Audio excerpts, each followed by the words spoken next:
tous. Il est 7h moins le quart. Planète verte avec vous, Célia Quirret, la chronique environnement d'Inter le vendredi. Et comme chaque vendredi, Célia, vous revenez sur ce qui vous a marqué dans l'actu environnement. Et cette semaine, on continue à parler politique. Ouais. C'est la composition du gouvernement Barnier. Fin du suspense. Fin du suspense interrogé, gêné même. Mais pourquoi? Est-ce que vous avez entendu parler de biodiversité dans les portefeuilles ministériels, de nature ou même d'environnement?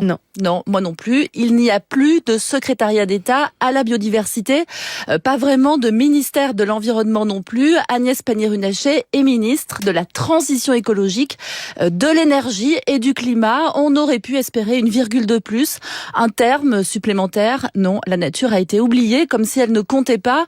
Agnès Pannier-Runacher a été ministre de la transition énergétique, c'est son domaine de prédilection. Mercredi, elle s'est félicitée de la baisse des émissions de gaz à effet de serre, mais les ONG sont inquiètes, découragées. La protection du vivant semble mise de côté au profit de l'énergie, comme si un certain modèle de croissance ne saurait supporter des contraintes environnementales. Pour France Nature Environnement, on est carrément face à un gouvernement écolo-sceptique. Mais Agnès Pannier-Runacher ne s'occupera pas du tout de la biodiversité? Si, hier soir d'ailleurs, elle a évoqué le sujet en catimini lors d'un congrès sur la nature. La ministre l'admet, 1 million d'espèces animales et végétales pourraient disparaître dans les prochaines décennies. Nous n'avons plus le temps d'attendre. L'ambition est là, mais elle risque de porter seule ce discours dans un gouvernement qui n'a plus les mêmes priorités. Marine Braud, ancienne conseillère gouvernementale sous Macron, s'en émeut publiquement. S'il a un nom à rallonge, ce ministère de la Transition a le plus petit périmètre depuis Jean-Louis Borloo. Il y a plus de 15 ans, des enjeux majeurs sont perdus.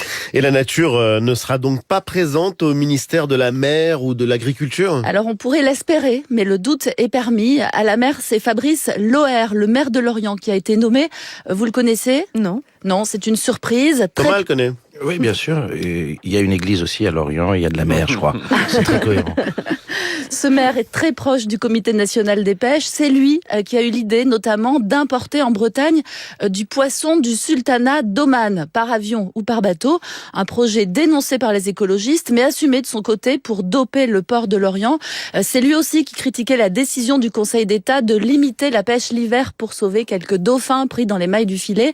Ça tangue du côté des ONG. Quant à la ministre de l'Agriculture, Annie Genevard, ancienne députée LR, sa nomination est surtout saluée par la FNSEA. Pas étonnant, son suppléant à l'Assemblée fait partie du syndicat agricole dans le Doubs.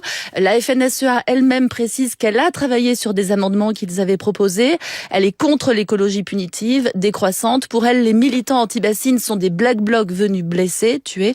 Décidément, les lobbies de l'agro-industrie sont très écoutés à l'Élysée, me confie un défenseur de la nature. Bon, et dans votre viseur, Célia, vous attendez quoi dans les jours qui viennent? Le discours de politique générale du Premier ministre. Est-ce que les mots nature, biodiversité, océan, forêt seront prononcés? Et puis autre sujet de crispation, les aires marines protégées, le sont-elles vraiment? Le Conseil d'État devra bientôt trancher. La pêche pourrait être interdite dans certaines zones sensibles à préserver. Tiens, un premier dossier houleux pour le nouveau ministre de la Mer. Célia Quirret, merci.